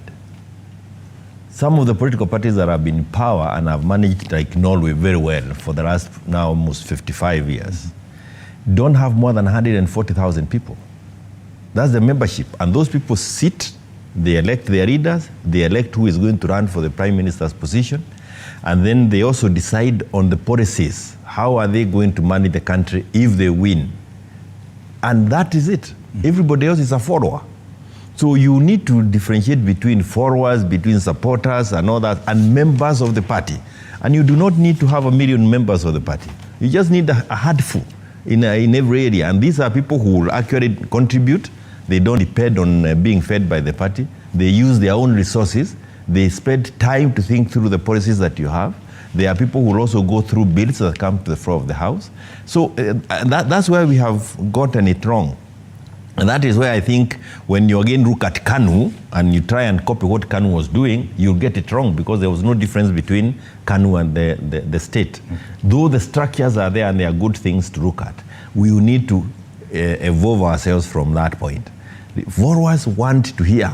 But when again you bring in the goons to come and become voters, and I don't want to say that there is any person who is a goon, but when you bring in people who are chaotic and they cannot sit and listen, then it becomes very difficult for you to manage elections. And unfortunately, that's what I see UDA trying to do. They think that they can run a general election within their own party. One, you would want to know what kind of sources. You cannot.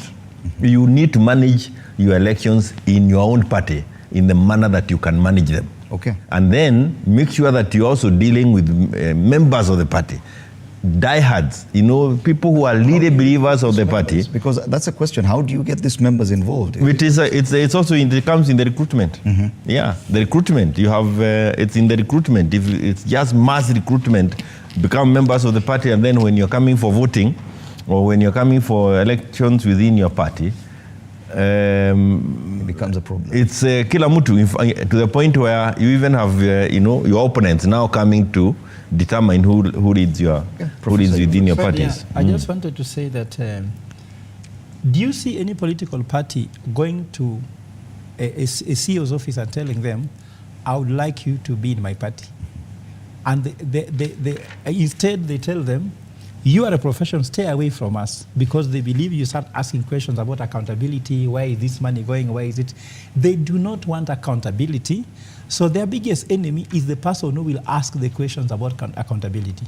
For example, parties like these ones of ODM and UDA, when tickets are being issued, the briberies that go, who is bribed? Do they bribe the party or they bribe the individual in charge of the party? I hear that if you want ODM ticket, you have to go to Karen. Unfortunately, if you want a UDA ticket also, you have to go to Karen. Whatever you're giving Karen, you know. So as far as I'm concerned, if you get the right people in the bus, it's the beginning of a good journey. If you have Al-Shabaab in the bus, you have... I think the question then is how the Baghdad boys... But who is Al-Shabaab I'm just saying that you have Baghdad boys in the bus. Where are we doing recruitment? We are doing recruitment in areas that won't give us the numbers. And I'm trying to say, for example, and it starts by one political party saying, I would like to have a face of Kenya. Face of Kenya does not mean different tribes. Face of Kenya also mean different qualifications, people in different professions coming on. And let us start preaching the gospel that it is not wrong for a professional to become a member of parties because of what? The fact that professionals are not interested in politics doesn't mean politics not be interested in them. Okay. Because you go to your payslip and you see all the problems in politics there, and the political parties will run a government. Okay. If they cannot even have professionals that can run it well, that will affect you in a big way. Okay. And I want to say that let us start saying it's impossible because we have never seen it. They have happened elsewhere. For example, go to Singapore. Singapore nominated the most qualified economist to become the party leader of the ruling party. But for us here, you find somebody, for example, your ODM here, who is the current leader for Nairobi, is Aladwa, isn't it? Now, you go and discuss economics Aladwa, then you get me feedback. What I'm trying to say here is that why don't we start right? Because nothing goes wrong, they start wrong or they start right. And according to me, let us just be patient, let's not be in a hurry. ODM can be given another year to get it right. But if we go with this kind of mindset they have, with this software they have, there's a need for a software upgrade in politics. Because allow me to just weigh in on this. Because you have the front page here. These, and I'm trying to talk to Professor and those who are sharing his views. If you look at the faces that are here in ODM, you have actually the top-notch professionals in this country. Yes. Look at WACO. For example, like WACO, when you talk about legal issues and you don't mention WACO, then you have, look at the other one next there is a judge. Masayo was a judge. You look at Sifuna, a lawyer. Even Junet is not a layman. You look at Badi, top-notch accountant. Baba, an engineer in chemistry and many other things, including civil engineering and mechanical. There is a face I cannot recognize behind him there. Oparanya managed this country as a finance minister and is schooled in matters economics.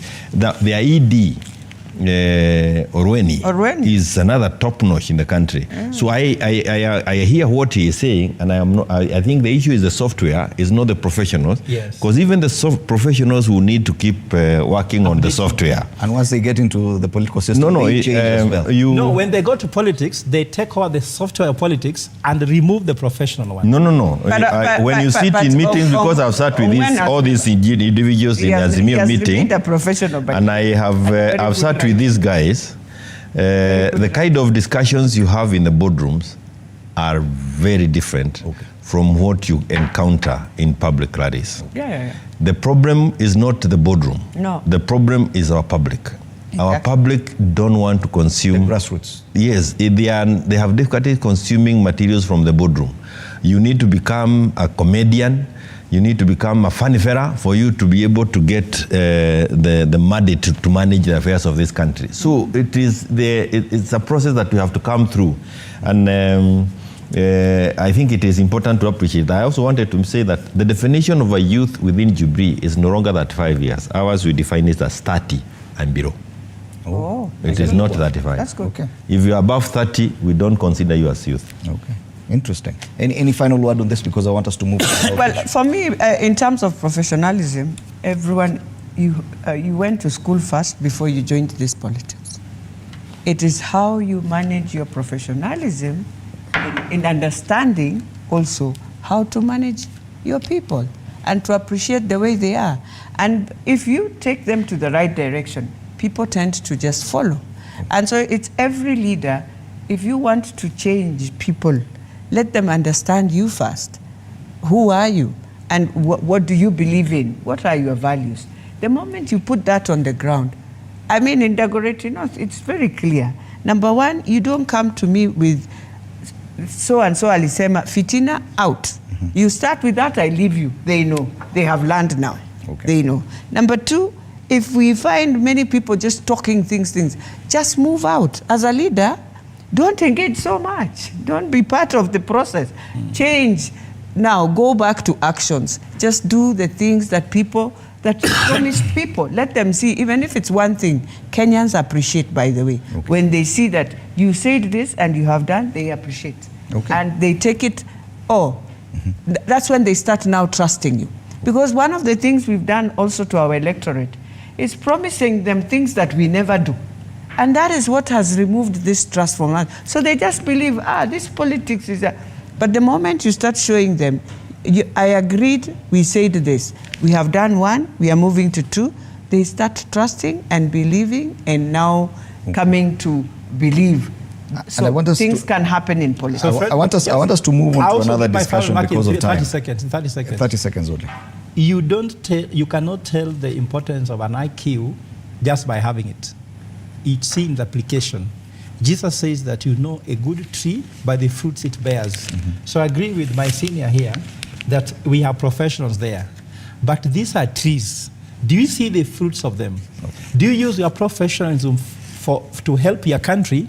Or when you are a good accountant, you use your good accounting skills to really divert the interests of the citizens. So we need to use our competence for the benefit of our citizens. But if you leave it behind and only use it to qualification in your CV, but the citizen cannot see it, then you're doing a disservice to your country. But also the registrar of political parties, let them release. I won't blame the registrar, and I will blame, let government release money to political parties. I mean, we are finishing a financial year. The only reason you have left Anne is because she's a woman. She is a mess. Okay. The creator of mess in political parties is Anne. We won't go into that right now. We'll leave that discussion for another day. Because Today the focus was on the pending elections for political parties. But I want us, and it would be unfair for you to leave studio without commenting on the crisis that this country is facing, briefly, because we have about 10 minutes or so. And we are faced with a situation where the major sectors in this country, that's agriculture, health, and security, are facing crisis. In agriculture, farmers are grappling with fake fertilizer, and we are seeing a situation where CSs are communicating different things, some even denying the existence of this. When it comes to security, banditry attacks, especially in the northern parts of Kenya, are continuing unabated, and they're getting even more brazen, with them even attacking schools and burning down classrooms. And in the health sector, it is in turmoil with the doctor's strike, that now clinicians have joined, lab technicians, and more people talking of joining. Now, just looking at those three sectors, these are very key sectors of this society. Now we're seeing a proposal to impeach the health CS, and I want us to approach it from there. Is it time to go that direction? The president himself had said that he had suggested he has no probably 100% confidence in the performance of his cabinet secretaries at some point. Now, this is the first time we're seeing a proposal to impeach a CS. Is it time to go that direction? Okay, let me say it. I will speak to my CS. That my CS must understand, in Kenya, women are not given some leeway the way men are given. Because we started with some fertilizer that was fake. Nobody has said CS agriculture to go home. But with commission, it's clear and glaring. Now you hear, with all these matters, the biggest thing I would say to my CS this morning is that you must sit down on a table. I have not seen SRC. I have not seen the governors, because you are talking to an institution or to a team that is employed also outside your curfew. I doubt whether you employ doctors. And so you need to bring in SRC because they are the ones who are able to give you a framework on how you must pay your interns. You must look at the CBA that was there, yes, but you must go back, and it has to be a team of governors, SRC, yourself, and the doctors. And SRC will guide you in what, if SRC says this is what you should pay them, and they come and say they don't want, then you have no, your hands will be tied. But you must go on that table first and bring them in to assist you on that. But then having said that, is that we cannot go 21 days. I think that is where it's becoming unfortunate. Do you support the proposal to impeach her? Well, for me, you know, I have said I have gone through hell with madness in this country.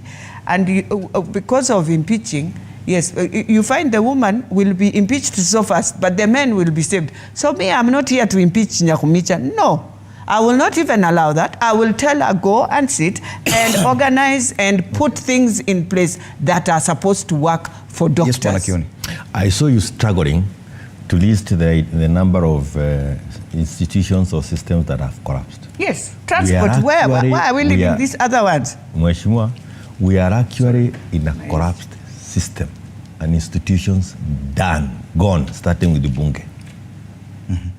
Oh, that is the one that should be helping us sort out this.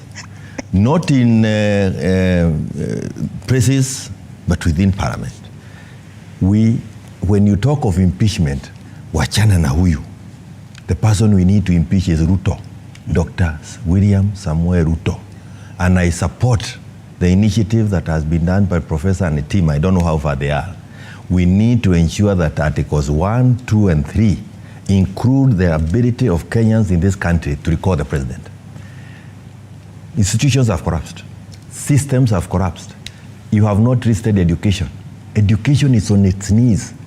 Kenyans themselves, I spent a little bit of my time this Easter with the Kenyans who, they have given up. There is nothing they expect from this regime. They are actually saying, Mwenyezi Mungu saidia sisi miaka 3 ikwishe. Na wanasema, in fact, I was told by a young man said, hata wakiuza petroli shilingi moja, we will send them home. We know they are not capable. These people are clueless. Stop picking on Nakumicha. All of them. On the headline which you have not picked, look at the appointment that was done by Kenya Revenue Authority. They are saying Thika, Kiharu, and Talbo got the highest. And I tell you the danger of thinking in such myopic manner. When I go through this list of the constituencies that have their people employed, you see on top of the list are Kikuyus. There is not a single one from Daragwa. That is how the folly of trying to do things in a skewed manner, and you do not treat everybody as equal. You even hurt your own. This is a system this is a regime that is running over a collapsed system. 10 years. Impeachment of CSS cannot help. This is a waste of time. Yeah. I mean, we already have, if we brought in edible oil that is poisonous and is still in our stores, to date, we had the G2G scandal where we lost billions of shillings. We have the Hasselafad thing that we said is nothing from the beginning. It is, and now look at even the borrowing that we are being told. For 10 years, Uhuru borrowed 6.2 trillion. For 10 months, this guy has borrowed 4.2. Not a single project is being implemented. What is it that you are blaming Nakumicha more? Okay. I mean, just dealing with... First of all, it's very unfortunate that this is led by someone who calls himself a young MP in the name of Babu Owino. I told you, being young is not age, but is your software updated? Because they're going to try to impeach ministers began during Kenyatta. Whenever you didn't like government, you want to impeach. It was done before I was born, even before Babu was born. To use it at this age and say young Kenyan parliamentarians are coming up with a stone age strategy to deal with government is very unfortunate. Young is not about age also. But I like the Jubilee thing that I talk about, so that's very unfortunate. I would like them to use something more interesting.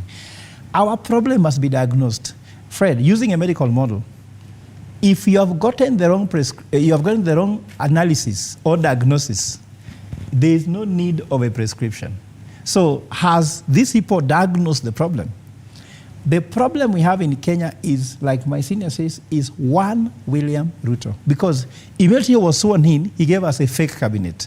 With the fake cabinet, he gave us a fake economic model. He gave us a fake fiscal policy. It is hitting everybody. The problem is those doctors are actually feeling very much agitated even more because in spite of the fact they're not being paid very well, their pay slip has also been raided. So even what they had has been taken away, it has chipped away. Everyone is saying, like a CEO of a bank told me, Professor, since this guy became president, all the levies deducted, I've lost 112,000 shillings for my pay slip. So if you used to this one for maybe taking children to school, you have to look for another money. Then alternative incomes in Kenya has dropped to 58%. Yes. The president is not thinking about anybody else, thinking about himself. So according to me, we should forget what is called perfect person assumption, whereby we believe that if you take Fred to a rotten system, he will be dysfunctional. I was a professor in Strathmore. I would struggle to teach another university which does not have the same system. If you take Ronaldo to go and play for Mathare United, isn't it? Do you think the same support Ronaldo has when he's playing for the team he's playing will be effective? We must look at the structure, the systems, functions, and avoid assassination. Because if you go after Nakumicha, the lawyers think you are going after their own. But if we go after the system, it is that I agree with you, Senior, by Wednesday next week, our bill is ready to recall the president directly and recall members of parliament, not by one, but also directly, so that people can know who has the sovereign power. We are going to put the Constitution at the heart of that and worship the Constitution. That's showing our allegiance to it. So I can tell you that the fakeness began from the day one. The day one, immediately the speech began by saying, we inherited a dilapidated economy. How can the economy that has sworn you into office with a budget of over 200 million shillings be dilapidated? You know, it began from that day, and from now on, we lost international thing. I'm also very happy to report, saying I was very happy when I read the best headline I've read this year is the one which was on the Business Daily yesterday. When Americans said that corruption in government is stopping Americans from doing business with the government. And I want to tell every Kenyan listening to me, do not listen to your politician telling you the problems come from the US. Obama said it in US or Nairobi. Every nation has a national interest. So don't blame America here. Don't blame the UK. Let us align our national interest with that of the other members and partners. Final comments, 30 seconds. And let us go. So Kenyans, what we lack here is leadership. Leadership is about followership. But the fact that you are being followed by 53 million Kenyans, Mr. President, you have to know that you have to know where you are taking them. The anger we are seeing in rallies means that you are seeing 50 million Kenyans following you, and you have no idea where you are taking them. Then you stand back and shout at them, and that's why we must recall you, not in 2027, now. Okay. Madam Elachi. Well, for me, as Prof says, and I always like saying, until as a country, we agree that this lust of us having everything, looking for money like mad people until we are looking from the trees from everywhere. Yesterday, I was coming from Naivasha, logs of trees, and I'm like, you're talking about climate change, and here you are just finishing the same trees. And I'm like, really? But then, in this value, and I want to speak also to His Excellency the President. It is time, this corruption thing, our country, we go outside, we are feeling disappointed and frustrated because everyone is pointing at Kenya. Every country is fearing a Kenyan, yet Kenyans are good people.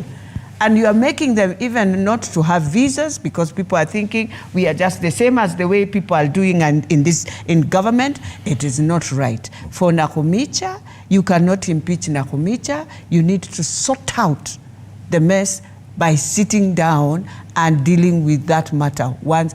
So after impeaching, then who comes in? It's a mess. Okay. Deal with it. Bona Kioni final.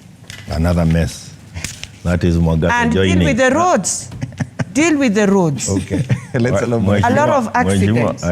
You are having hangovers. Our time is up. This is Mwagaza, an independent candidate joining a political party. Our laws don't allow. And they are there. Is vague on that. They are there. The party is there, all of them celebrating another illegality. I want to cross. Heckling is not good here. I'm not heckling. Now, let me say this. Ladies, don't heckle. Don't heckle. Let me say this. Remember, as I cross, the budget allocation this year to Dr. William Samoei Ruto's office at State House is 358 something plus billion. To his State House alone. The total allocation to 47 counties is 398 plus billion. One person getting 358, 47 counties getting 398. That is the systems that we are running in this country. Okay. We are in trouble. Thank you so much, Jeremiah God Kioni, help us Secretary take some General, of them Jubilee Party, to heaven. Professor Fred Ogola, Economic and Governance Expert, and Beatrice Elachi, MP Dagoretti North. Asanteni sana for being part of the discussion this morning on State of the Nation. To editorial comment now. The impending grassroots elections held by Kenya's major political parties, that's the United Democratic Alliance, UDA, and the Orange Democratic Movement, ODM, are an important step towards reviving political participation. If successful, this will be the very first time that a political party of such magnitude will have conducted polls in over 10 years. For far too long, the vast majority of Kenyans have watched politics from a distance, taking part only during general elections, rather than actively contributing to the creation and operations of political parties. Yet, political parties are the cornerstone of any democratic society, providing citizens with a way to share what matters to them and what they think. But when the larger population is reluctant to get involved in the political process, it leaves a few powerful people with money and connections to control what's going on without anyone stopping them. Article 38 of the Kenyan Constitution grants every citizen the right to participate in political activities, including forming or joining political parties, recruiting members, and campaigning for causes they believe in. By exercising these rights, citizens not only contribute to shaping the political landscape, but also become more civically aware of their roles and responsibilities beyond election day. It is important for Kenyans to recognize the necessity of actively taking part in political party activities, to hold leaders accountable. It is one way of promoting policies that actually help the citizenry and creates a more inclusive and fair society. Being politically woke is not just a trendy phrase, it is an important